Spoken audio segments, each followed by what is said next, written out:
오늘은 복음과 분쟁이라는 제목으로 함께 우리가 하나님의 은혜를 나눌 수 있기를 바랍니다. 형제교회라는 곳이 있었습니다. 이 교회에서는 성찬식을 대신해서 세족식이라는 것을 했었습니다. 세족식이라는 것은 말 그대로 발을 씻겨주는 것인데요. 이것은 예수님께서 제자들의 발을 씻겨줬던 그런 데서 유래를 하는 거죠. 그래서 이제 목사가 이제 성도들의 발을 씻겨주는 일종의 세족식을 하는 그런 일을 하고 있었습니다. 근데 어느 이제 그 형제교회라는 교단이 있었는데 그 형제교회 교단에서 교회에서 세족식이 있었는데 목사님이 습관적으로 교인의 왼발을 먼저 씻어줬습니다. 그렇지 않겠습니까? 이렇게 있으면 목사에게 오른쪽이면 교인에게는 왼발이죠. 세족식이 끝난 다음에 그 교회의 한 집사님이 용기를 내서 목사님에게 얘기를 했습니다. 목사님, 왜 왼발을 먼저 씻어주시나요?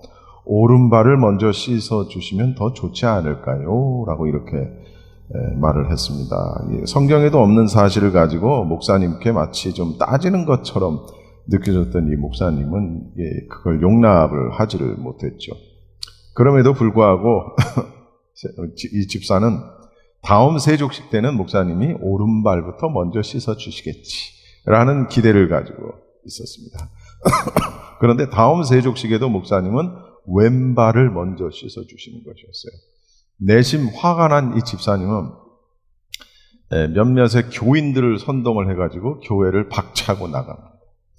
그리고 그들이 새로운 교회를 하나 지었는데 그 교회 이름이 오른발 교회였던 것이죠. 이 교회는 지금도 미국에 있는 교회입니다. 싫어합니다. 싫어합니다. 서로를 배려하지 않는 다친 마음은 작은 큰 차이를 큰 분쟁으로 만들게 되죠. 왼발부터 씻으면 어떻고 오른발부터 씻으면 어떻습니까? 성경에 예수님이 오른발부터 씻겼더라 그런 거 없잖아요. 그걸 가지고 말을 하는 집사도 문제요. 또 그걸 괘씸하게 여겨서 또 왼발부터 씻기는 목사도 문제요. 그것이 분쟁이 됐습니다. 사실은 교회 안에는 항상 화평과 화목과 혹은 사랑이 넘치는 그런 곳이어야만 합니다. 그렇죠?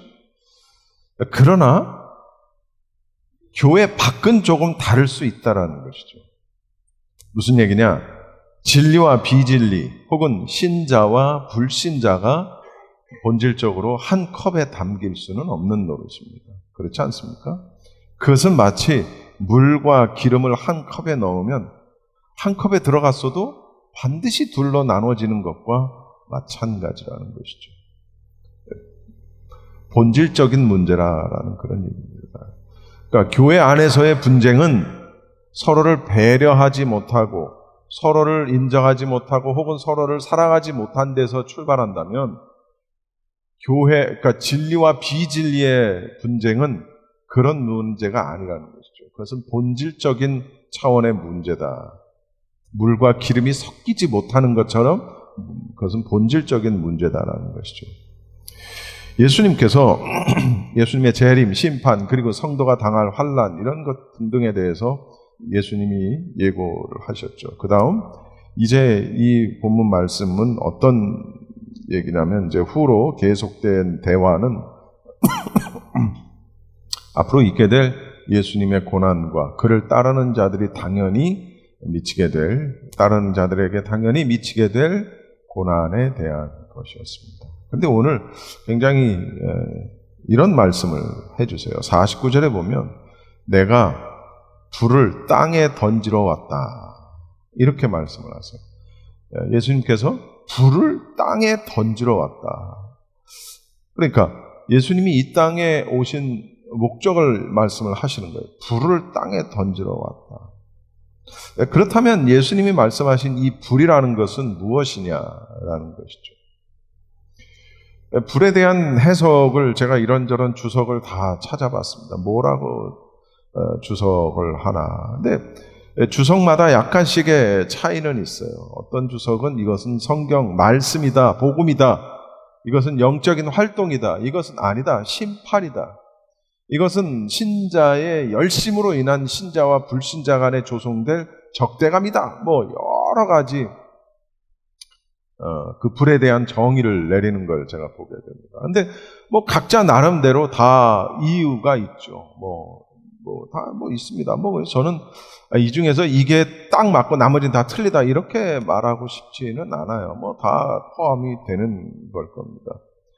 그런데 저는 이제 어떤 사람은 로마의 침략이다 이런 말도 하지만 저는 이런 것보다는 예수님께서 나는 이 땅에 불을 던지러 왔다라고 말씀하셨을 때 이 불을 저는 복음, 다시 말하면 말씀, 그리고 성령의 강림 이런 식으로 이쪽으로 해석하는 걸 더 선호한다라는 말씀을 제가 드립니다.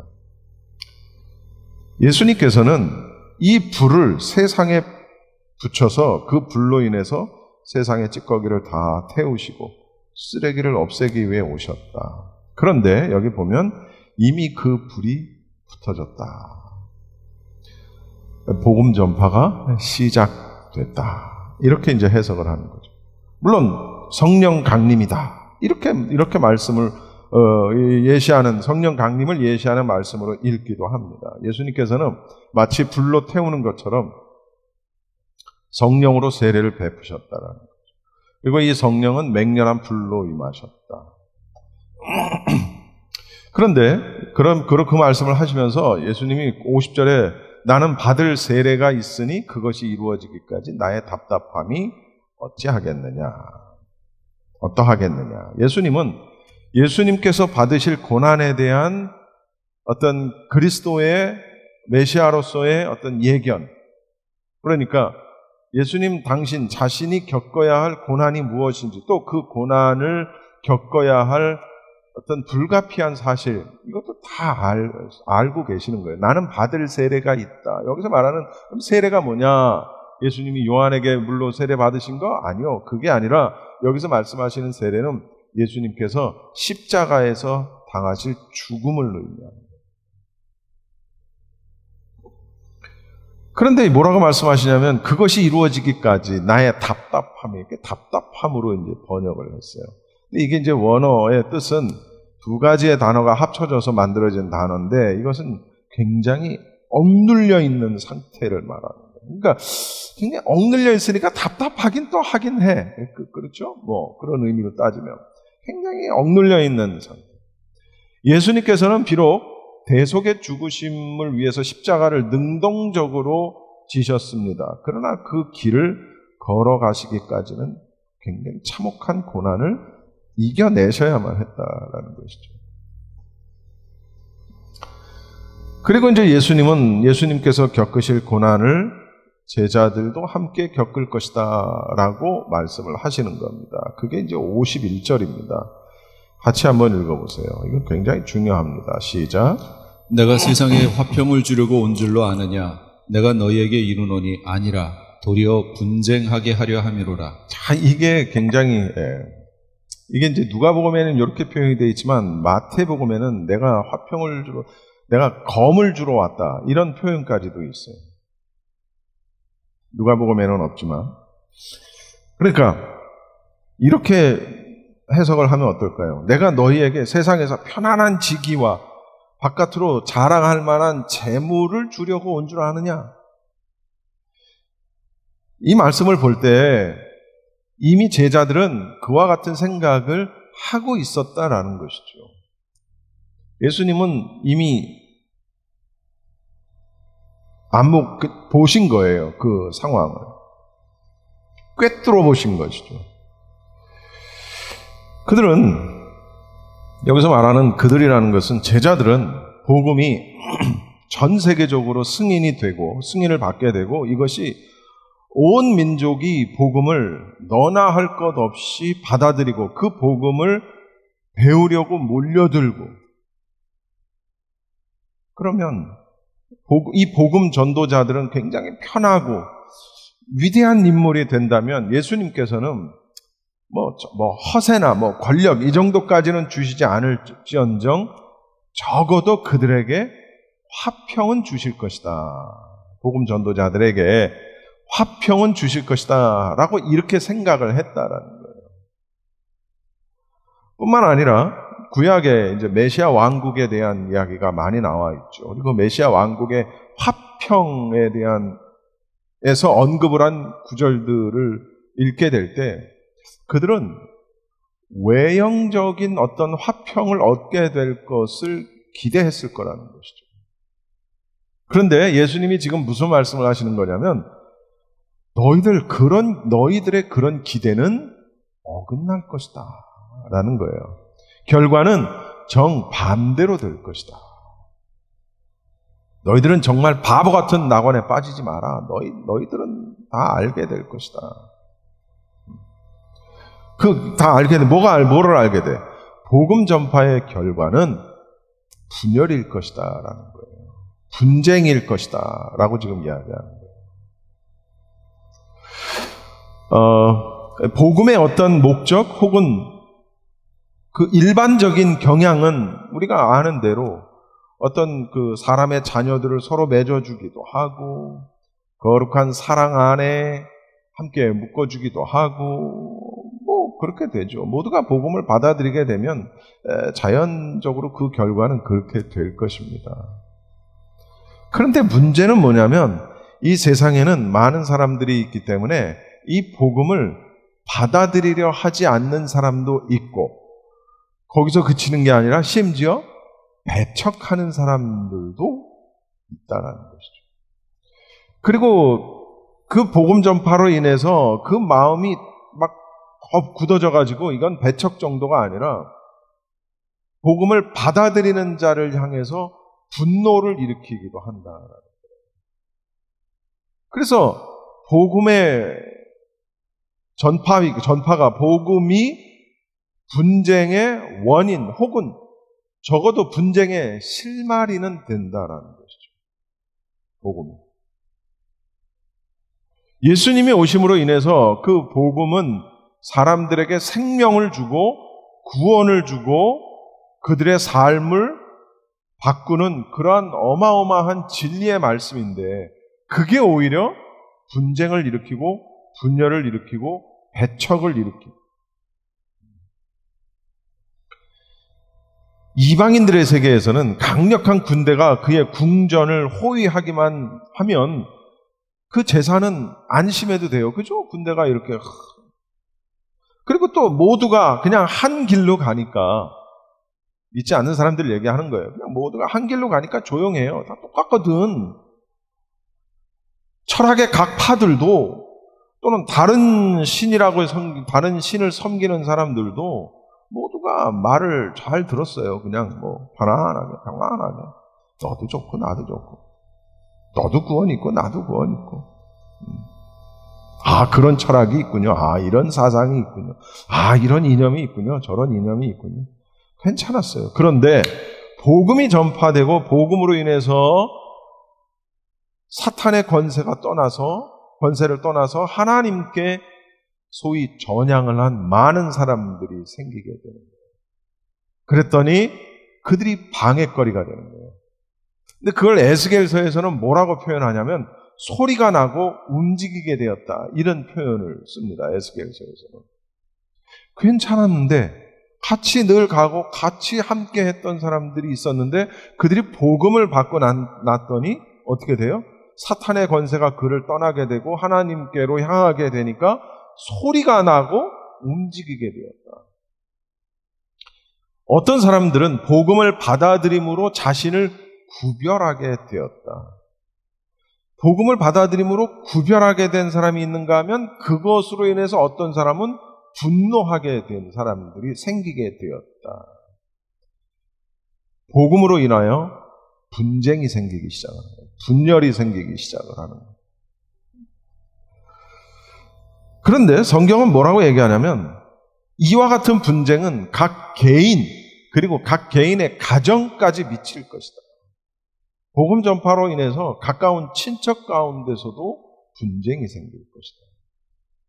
53절에 아버지가 아들과 아들이 아버지와 어머니가 딸과 딸이 어머니와 시어머니와 며느리가 며느리와 시어머니가 분쟁하리라. 아버지는 아들에게 예수 믿지 마라고 강요를 하고 교회 나가면 너 혼나라고 이렇게 으름장을 놓습니다. 그러나 아들은 자신을 구원하신 예수님을 버릴 수가 없었어요. 그래서 그 아들은 아버지의 반대를 불구하고 주일이 되면 또 교회에 나가서 예배를 드립니다. 집에 돌아오면 무슨 일이 있을까요? 아버지의 야단이 기다리고 있겠죠.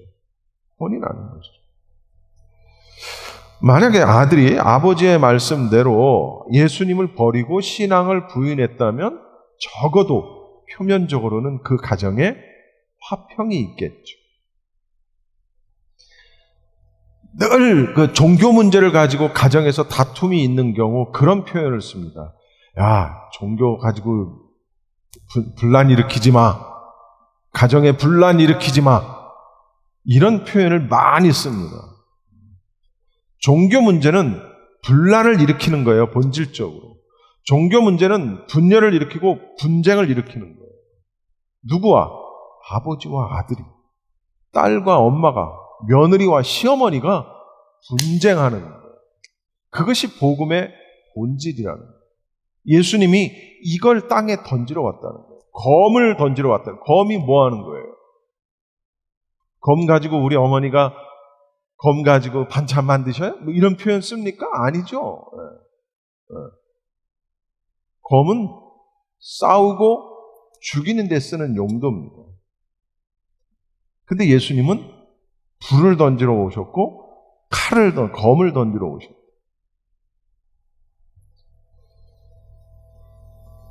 아들은 예수님을 끝까지 믿음으로 인해서 그 가정 안에 어느 순간부터 분쟁이 일어나기 시작을 하고 분란이 일어나기 시작을 합니다.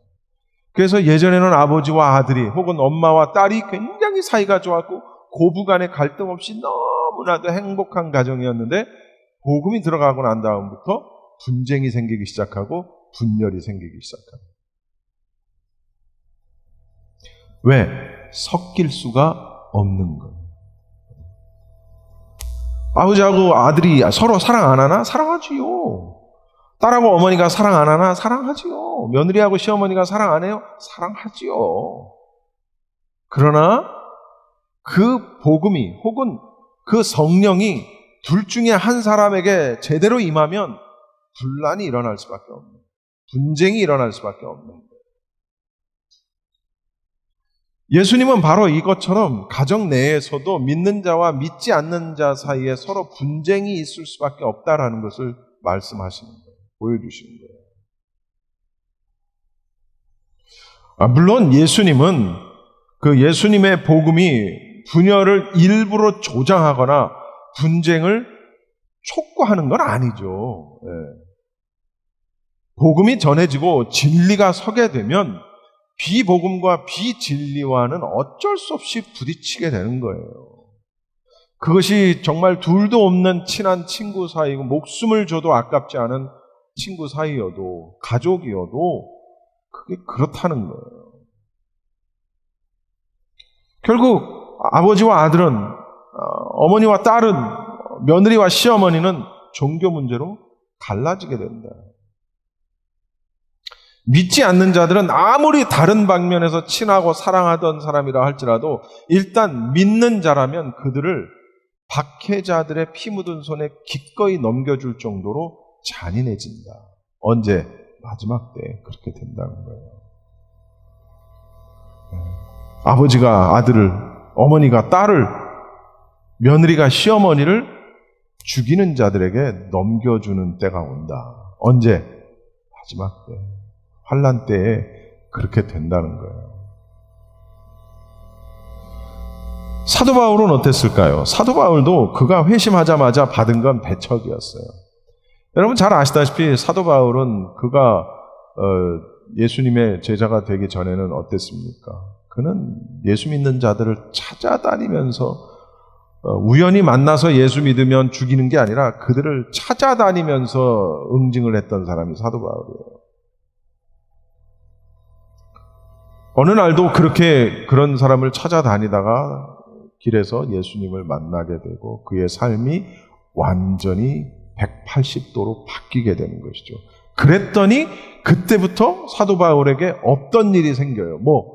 배척이라는 게 생기는 거예요. 그게 사도행전 9장에 나오는 거예요. 주 예수의 이름으로 담대히 말하고 헬라파 유대인들과 함께 말하며 변론하니 그 사람들이 나를 죽이려고 힘썼다. 전에는 그러지 않았는데 그렇게 되는 거예요.